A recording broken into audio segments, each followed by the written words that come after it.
Middle east this week middle ഈസ്റ്റിലെ മലയാളികളുടെ വാരാന്ത്യ വാർത്താചിത്രം.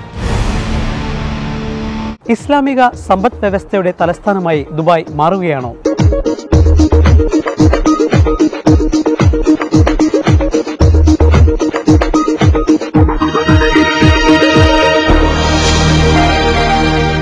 വരകൾ വിസ്മയമായി മാറി. ഇന്ത്യൻ സ്ഥാനപതിയുടെ മകൾ ഇന്ത്യക്ക് അഭിമാനമായി മാറി.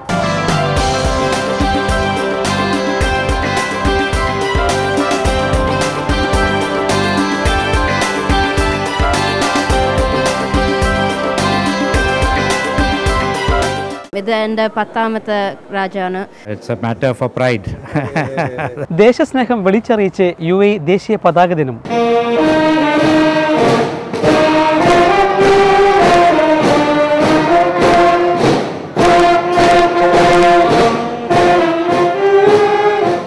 മിഡിൽ ഈസ്റ്റ് ദിസ് വീക്ക് എല്ലാ ബുധനാഴ്ചയും രാത്രി ഇന്ത്യൻ സമയം 11 മണിക്കും വെള്ളിയാഴ്ച വൈകിട്ട് ഇന്ത്യൻ സമയം 4:30.